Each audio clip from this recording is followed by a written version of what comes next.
Respect isn't loud. Sometimes it arrives in silence, and everyone in the room feels it before they understand why. The words hung in the air of the old base hangar, soft at first, then heavier than the clank of tools and the low hum of fluorescent lights. At the far end of the concrete floor stood a retired Army veteran named Walter Reed, 79 years old, still straight-backed, still careful with every movement, as if discipline had never left his bones. He wore a faded field jacket, the kind that had survived decades of hard weather, and carried a worn leather satchel that looked older than most of the men around him. Beside him sat a dead training vehicle, its hood open, its dashboard dark, its crew waiting with crossed arms and tight expressions. The young mechanic in charge glanced at Walter's gray hair and quiet hands, then gave a small laugh that was meant for the room. "You sure you're in the right place, sir?" he asked, loud enough for others to hear. "This isn't a museum. We need somebody who actually knows these systems." A few of the younger men smirked, not cruelly at first, just enough to make the moment sharp. Walter did not react. He simply looked at the vehicle, then at the line of warning lights on the panel, and finally at the loose wiring bundle tucked too neatly behind the access cover. His eyes moved with the calm precision of a man reading a familiar map. A corporal standing nearby noticed that and said nothing. He had seen enough old soldiers to recognize that look. It was not confusion. It was memory. Walter rested one hand on the frame, not to claim anything, but to listen.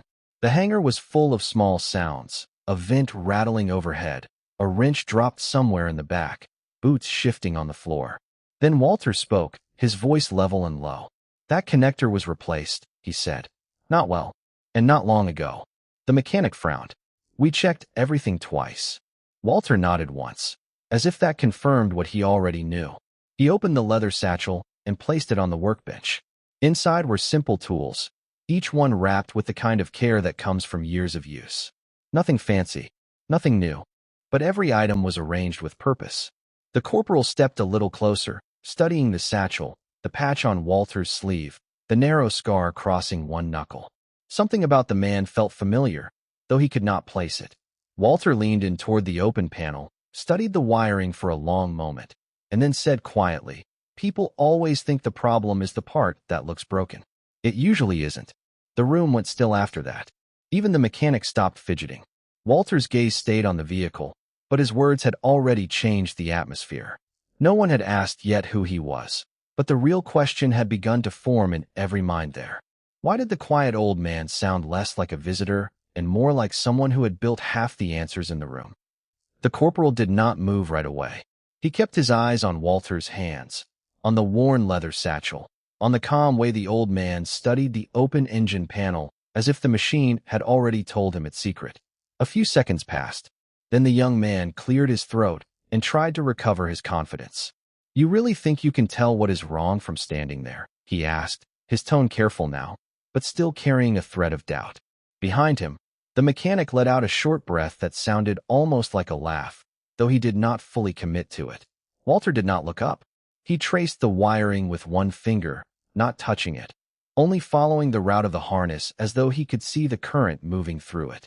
"I think," he said, "that people rush to replace what they do not yet understand." The words were quiet, but they landed hard. The corporal glanced toward the vehicle commander, then back to the panel. On the other side of the hangar, a fluorescent light flickered once, then steadied, and in that brief blink the whole place seemed to hold its breath. Walter reached into the satchel and took out a small flashlight, the kind with a worn metal body and a grip polished smooth by years of use. He clicked it on and angled the beam into the compartment, his face unchanged, his expression patient and focused. The mechanic shifted his weight and tried to peer over his shoulder. "We already checked the connectors," he said. "Twice." Walter nodded once, as if he had expected that answer. "I am sure you did." He moved the light lower, following the line of a cable that disappeared behind a bracket. "But did you check where it bends under pressure?" The mechanic frowned. The corporal frowned too. Neither of them answered. Walter finally looked up, and the silence in his eyes carried more authority than the patches on every uniform in the room. There was no pride in it, no desire to embarrass anyone, only certainty. He set the flashlight down, reached into the satchel again, and drew out a thin folded cloth, laying it carefully beside the tools. Then he pointed toward the lower housing. That is where it fails, he said. Not where it is easiest to look. Where it is tired. For a moment, no one spoke. The hangar felt smaller now, the air heavier, as if the old veteran had pulled the truth out of the machine and placed it on the bench in plain sight. The corporal took a half step back, suddenly less interested in proving anything. A younger specialist near the doorway had stopped typing on his tablet and was staring now, fully alert. He had heard enough to know this was no guess. Walter straightened slightly, one hand resting on the satchel, the other still near the open panel. He was not hurrying. He was not performing. He was waiting for the others to understand what he had already seen. The corporal finally stepped aside, but only by an inch, as if giving ground without admitting it. Walter did not look at him. His attention stayed on the open housing, on the faint oil sheen along the edge of the panel, on the row of bolts that caught the hangar light in a pattern only a patient I would notice. Around them, the room had gone quiet in the way that only real confidence can silence it. The mechanic near the rear workbench folded his arms and watched, waiting for Walter to miss something, waiting for the old man to prove that all this calm was only another kind of bluff. Walter reached into the satchel and took out a small brass tool wrapped in cloth. He held it for a moment, almost absent-mindedly, then touched the lower bracket with the tip of it. A soft metallic click answered back. Not loud, not dramatic, just enough. Walter nodded once. There it is, he said. A hairline shift in the mount. Not enough to show on a quick inspection. Enough to make the whole system argue with itself. The younger specialist by the doorway leaned forward. The corporal's expression changed first. He had expected a guess, a story, maybe a lucky hunch.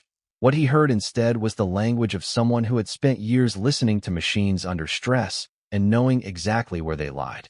Walter did not rush to explain. He lowered the tool, glanced once at the cable routing, and followed it with his eyes until his gaze stopped at a junction behind the panel. They replaced the obvious part, he continued, his voice steady and low. That is why it kept failing. The real problem was not the part that broke. It was the strain they left behind. The mechanic at the back straightened a little, his jaw tightening. He looked from the panel to the satchel and back again, as if trying to decide when disbelief became denial. Walter finally reached up and loosened one fastener by a fraction, then another. He did it with the kind of patience that made every movement look deliberate. This machine has been asking for help for a while, he said. Someone just kept answering the wrong question. The hangar seemed to absorb the words. Even the distant clatter of tools sounded smaller now. A few heads turned toward the open doorway where the younger specialist had already started typing a message on his tablet, his thumb moving faster than his breathing. He did not know exactly what he was reporting yet, only that it was no longer a routine troubleshooting call.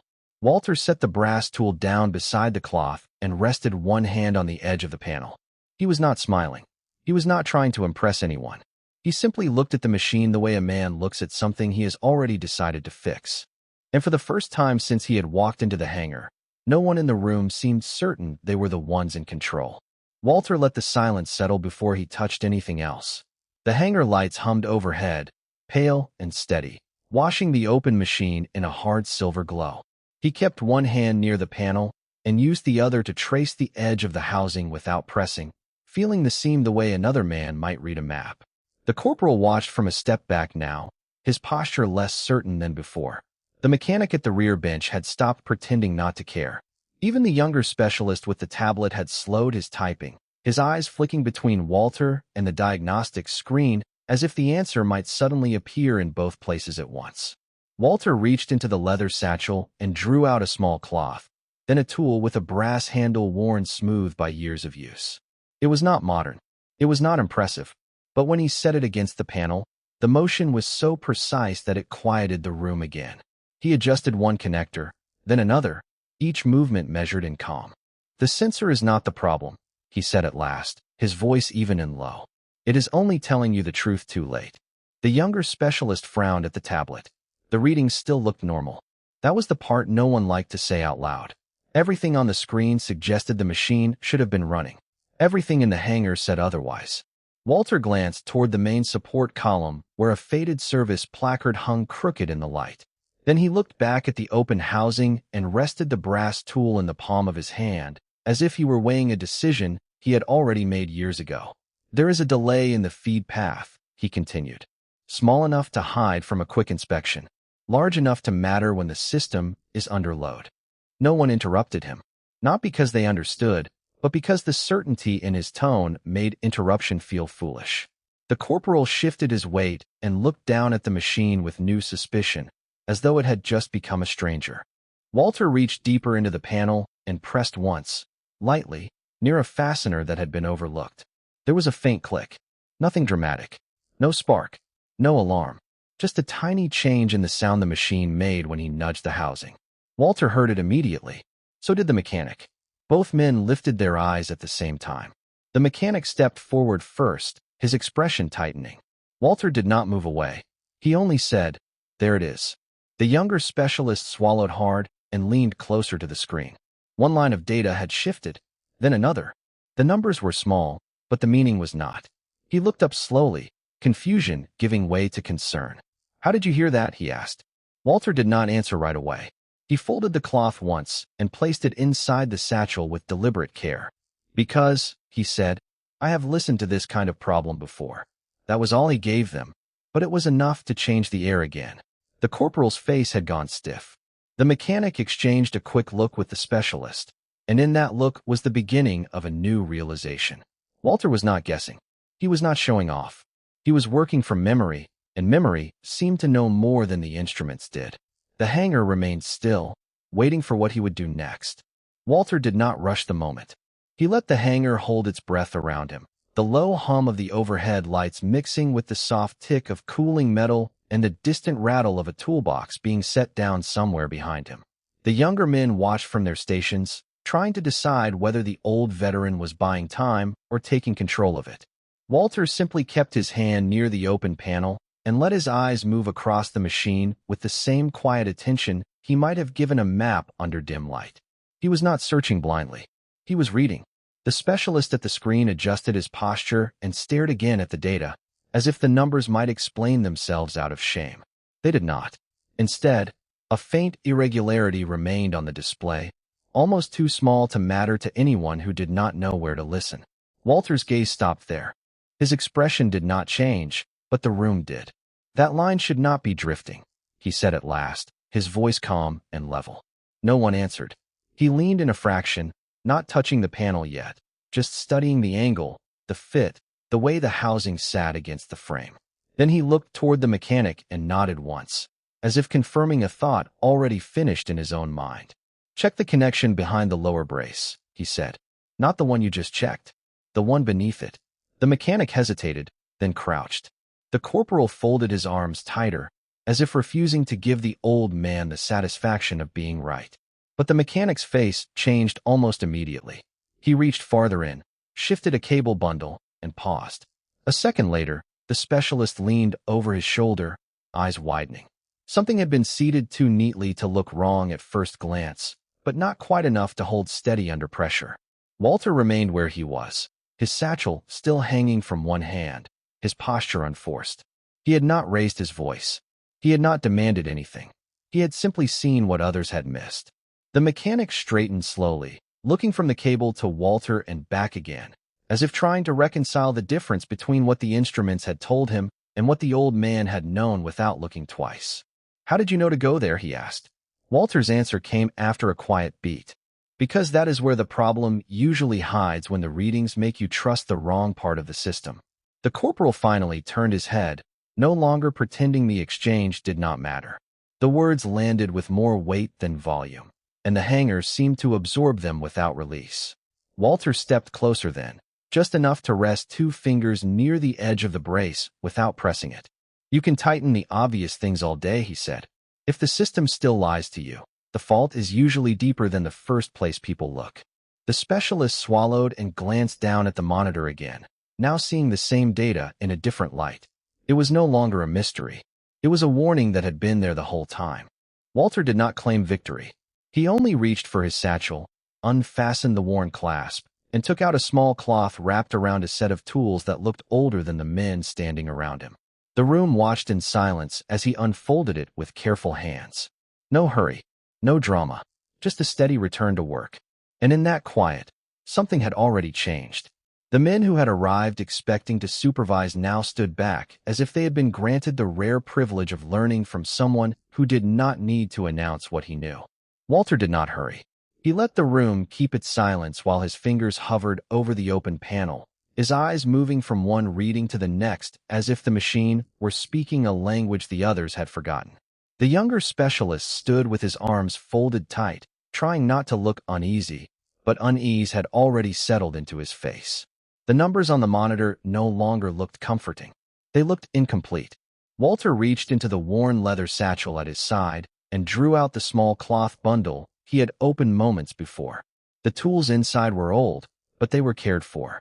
Clean, balanced, familiar in a way that made the newer men shift their weight without knowing why. He placed them on the work's surface one by one, not with ceremony, but with the steady patience of a man who had done this before, long before anyone in the hangar had learned the language of panels, seals, and false readings. "That seal is not the problem," he said at last, his voice calm and level. "It is only where the problem chose to show itself." The corporal looked from Walter to the monitor, then back again, as if waiting for the old veteran to make a mistake. Walter did not glance at him. He lifted a hand, traced the edge of the housing, and paused at a spot so ordinary it was easy to miss. There was a faint discoloration there, no larger than a coin, buried beneath the shine of the surrounding metal. The specialist frowned and leaned closer. Walter watched him notice it. "You keep checking the surface," Walter said quietly. "That is what makes this fool the first time. The real issue is usually hiding where the heat does not reach evenly." The words landed without force, but they changed the room. One of the airmen near the rear straightened as if a line had been crossed inside his own head. The specialist swallowed and lowered his eyes to the diagnostic tablet again. Walter did not take it from him. He did not need to. He only waited while the younger man followed the path he had just been shown. A second later, the specialist's expression shifted. Not to relief, to recognition. Something in the data finally made sense. Walter saw it happen and said nothing. He simply reached for the next tool in the cloth and fitted it into his hand with the ease of memory. Outside the open hangar bay, the afternoon wind moved across the flight line, carrying heat, dust, and the low, distant roar of a taxiing aircraft. Inside, no one spoke. They watched the old veteran bend slightly over the panel, his posture measured, his movements precise, and in that steady rhythm there was no hint of performance. No need for approval. No need for applause. Only work. The corporal shifted again, this time farther back, as if the space around Walter had changed shape and he had only just noticed. The younger specialist cleared his throat, then stopped, unsure whether to ask a question or simply learn by watching. Walter answered neither directly. He removed a narrow component from the housing, turned it once under the light, and gave a small nod that carried more certainty than any explanation could have. The machine had not defeated them. It had only waited for someone who knew where to look. Walter did, and now the others were beginning to understand why. Walter did not answer the corporal right away. He kept his attention on the open panel, one hand resting near the edge of the housing while the other held the narrow component he had just removed. The hangar stayed quiet around him, quiet in a way that made every small sound feel larger than it should have been. The hum of the overhead lights. A distant chain clinked somewhere near the far bay door. The soft shuffle of boots on concrete as the younger men tried not to move too much, as if movement alone might break whatever spell had settled over the room. The specialist near the monitor watched Walter's hands with growing unease. He had expected a man from another era, slow and uncertain, maybe even lucky if he managed to recognize a familiar shape. Instead, Walter moved with the calm of someone who had spent a lifetime learning how machines failed, how people rushed, and how both could be brought back under control by patience. He turned the component again, studying the wear pattern under the light, then reached into the satchel and drew out a small tool wrapped in worn cloth. It looked old enough to belong in a museum, but in Walter's fingers it belonged nowhere else. He set it to work with a carefulness that was almost quiet enough to miss. No one in the room spoke. The corporal had stopped pretending to be in charge. Even the younger specialist, who had been ready to argue moments earlier, now leaned forward just enough to see better. Walter adjusted the panel, then paused, listening. Not to the men, to the machine. He had that same distant focus he had carried since he entered the hangar. as if the aircraft were no longer a problem to be solved, but a story he had heard before and remembered in full. He moved one cable aside, checked the connector beneath it, and gave a small nod. The problem was there. Not obvious, not dramatic, just hidden in a place where the instruments had never looked closely enough. The specialist swallowed hard. On the monitor, the numbers began to make a little more sense, but not enough to comfort anyone. Walter touched the side of the housing with 2 fingers, then glanced at the old satchel again. Something inside it shifted with a soft metallic sound, and for a moment the entire hangar seemed to lean toward him. The men watching him were beginning to understand that this was not guesswork. This was not a lucky repair or a man trying to appear useful in front of uniforms. This was memory made practical. A lifetime of knowing where failure liked to hide. Walter inserted the tool, made one precise adjustment, and waited. The machine answered with a subtle change in tone, so small that a less experienced ear might have missed it. But the room did not miss it. The sound was enough to make the specialist blink, then look at the monitor again with a new kind of attention. Walter held still for another beat, letting the change settle. He did not smile. He did not claim victory. He only listened, as if checking whether the aircraft had truly begun to breathe again. The corporal, now a full step farther back than before, stared at the panel with a look that mixed doubt and dawning respect. The younger man beside the console cleared his throat, then remained silent, unwilling to interrupt a moment he no longer understood. Walter finally reached for the next connection point, his movements measured and exact. The hangar lights glowed above him. Heat drifted in through the open bay. Somewhere beyond the doors, another aircraft passed low and steady across the flight line. Inside, the men who had arrived expecting a simple inspection were learning a harder lesson, one they would not soon forget. Knowledge did not always announce itself. Sometimes it arrived quietly, in a worn leather satchel and a pair of steady hands. And now, at last, the machine was starting to agree. Walter let the last trace of silence stay in the hangar a little longer. He had already shown enough to make the younger men uneasy, but he did not feed on that unease. He only stood beside the open panel, the soft glow from the overhead lights catching the worn edges of his hands and the faded lines around his knuckles. The machine was no longer dead. It was listening now, and Walter knew the difference. Behind him, the corporal shifted his weight and tried to look certain, but the certainty had started to leave his face. The narrow component Walter had removed rested in his palm like a clue that should have been obvious to everyone else. He turned it once, studying the contact points, then looked back into the housing with the same calm focus he had carried from the start. No hurry, no wasted motion. Just a man reading a problem the way another man might read a familiar road. One of the younger technicians leaned toward the console and checked the display again, as if a new number might appear if he stared hard enough. Nothing changed there. But the sound in the bay had changed. The hard, flat stillness that had filled the hangar earlier was gone, replaced by a faint mechanical rhythm that only people who worked around engines every day would notice. It was small, uneven, real. Walter heard it too.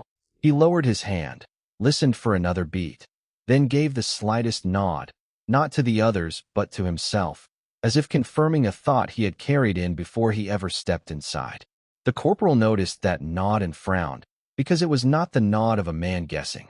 It was the nod of a man recognizing a familiar answer. Walter reached into the satchel at his side and drew out another tool, older than the one spread across the workbench, but shaped for a purpose the modern set had somehow missed. The leather of the bag had softened with years, and the tool slid into place with a practiced ease that made the room feel even quieter. He adjusted his stance, set one shoulder slightly forward, and worked again with patient precision. The younger men watched his hands more than his face now. They were beginning to understand that the real lesson was not in speed. It was in knowing where to place attention. A technician near the back cleared his throat, then stopped himself, unsure whether even breathing too loudly might break the fragile progress taking place under the lights. Walter did not look up. He did not explain the logic behind each movement. He simply continued, reaching, setting, checking, and listening, as if the machine were speaking to him in a language only he still remembered.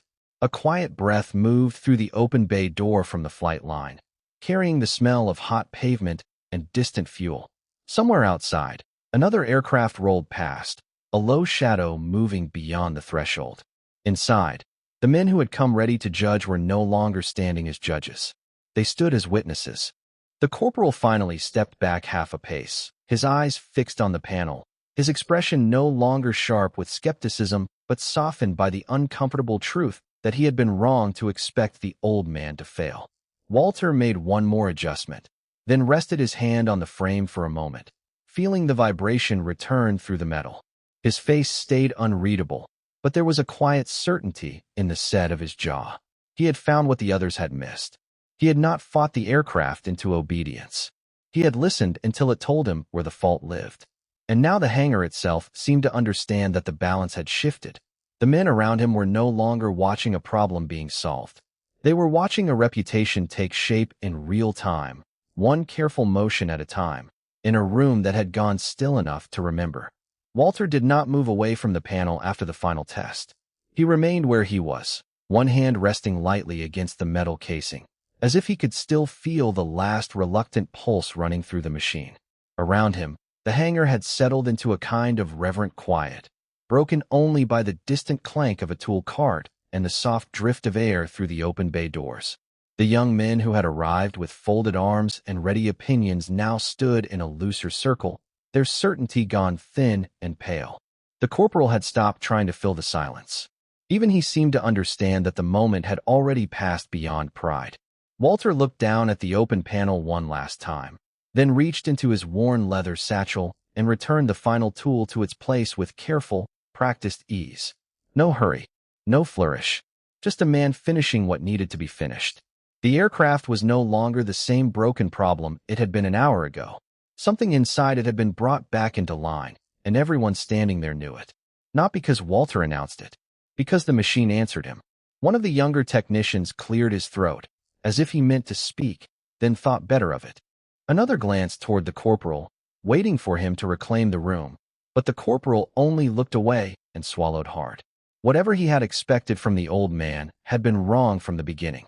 He had come in thinking age meant slowness, and silence meant weakness. Now he understood that Walter's silence had never been empty. It had been full of attention, full of memory, full of the kind of knowledge that does not need to perform itself for strangers. Walter closed the satchel and let his gaze travel across the hangar, not to challenge anyone, but to acknowledge what had changed. The men who had once watched him as if he were a nuisance now stood straighter, their shoulders less defensive, their faces marked by the same quiet realization. He had not asked for their respect. He had simply given them the truth, one steady correction at a time. The overhead lights hummed above them, and the late afternoon light spilled in from the open door, laying long pale stripes across the concrete floor. In that light, the aircraft looked less like a dead machine than something patient, something that had waited long enough to be understood. Walter gave the panel a final look, then shut it with a soft, solid click. The sound carried farther than it should have. It settled into the hangar and stayed there. Nobody spoke. Nobody reached for another joke. The corporal stepped back fully now, his face unreadable, his earlier sharpness gone. The younger men watched Walter the way people watch a man they have finally realized they were measuring all wrong. And Walter, unchanged and unhurried, simply stood there with his hands at his sides, as if the whole exchange had only confirmed what he had known all along. Experience did not need permission. It only needed the chance to be heard. And now, in a hangar that had gone still enough to listen, it had been.